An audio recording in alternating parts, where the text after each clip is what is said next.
All right. So the basic interface is this. It doesn't matter which plates you stand on each side. It'll all do the same thing. And so this is an input line. It's going to be coming from a hopper timer that feeds into a monostable circuit, so it outputs only a single tick pulse.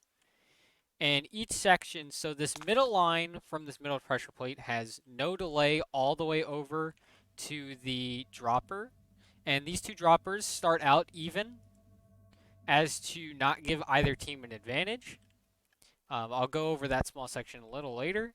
Okay, so this middle one goes and has 0 tick delay. The one on the eastern side of both sides has a 3 tick delay. So 1, 2, 3. And then the western side on both sides has a 6 tick delay. And so what happens is when you put only one on, because they're even, it should take 4 clock cycles for this to turn blue. And this clock cycle can be a varying speed. 3. And that's the 4th clock cycle. And as you can see, it turned blue. Okay. So when only one of these is held down, a single pulse is sent over to these droppers, and only one wooden sword will move over. And the way that this works is because beacons change color when you put colored glass above them. When you have a full dropper, it will emit just enough signal to overcome the comparison being done here. It'll be greater than the power level of let's see. It'll be greater than the power level of 13 going in. I think it's going to be exactly 14 if my math is correct. It'll be exactly 14 coming out, meaning that this will come through and it'll feed through. And same thing over here. Whenever this is full with 8 swords, it will emit whatever signal. These could be closer if I were using 9 swords, but the issue is with 9 swords is one team would technically have an advantage over the other by exactly 1 clock cycle because of the fact that it's only um, one person standing on the thing will it'll take a single clock cycle extra for whatever team has an extra dropper in their extra sword in their dropper. So because this is on blue now, subsequent things it won't change at all no matter what. As you can hear, this left dropper is clicking. Okay. And I'll use this clicking sound to demonstrate the multiple clicks. So when 2 pressure plates are held,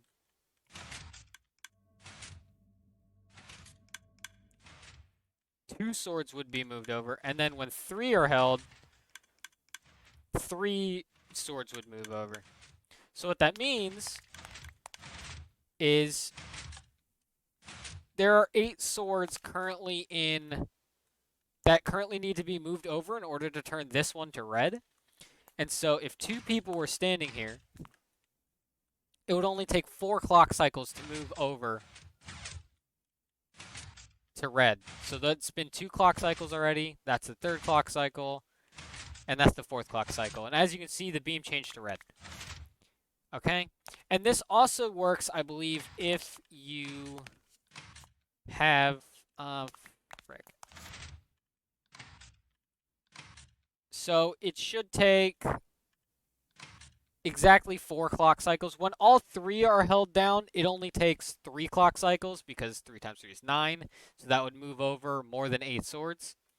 So I'm pretty sure it should work in 4 clock cycles. It should act as if only 2 are being held down, which would take 4 clock cycles, as I keep saying over and over. Okay, well, that was 3 clock cycles. I have no idea what just happened.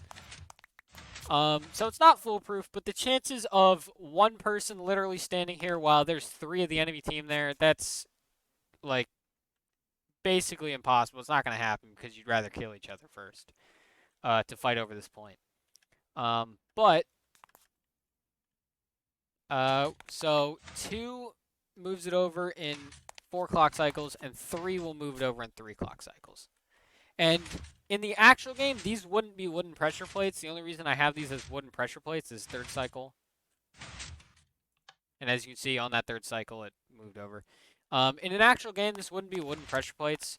The only reason I have them as wooden pressure plates is so I can use items to hold down the plates. And so if you're playing an actual game, you would want to use like stone plates because those can only be held down by like players and mobs. And so any other form of pressure plate can be held down by an item, and so an enemy team could cheat or your team could cheat, really. So the best way is to use the stone ones. And so this is just the interface. It's nice and flush. It takes a lot of redstone. I don't know if I can compact this. I'll have to look at it further, but this is just like a proof of concept for a like flag system in a capture the flag style game.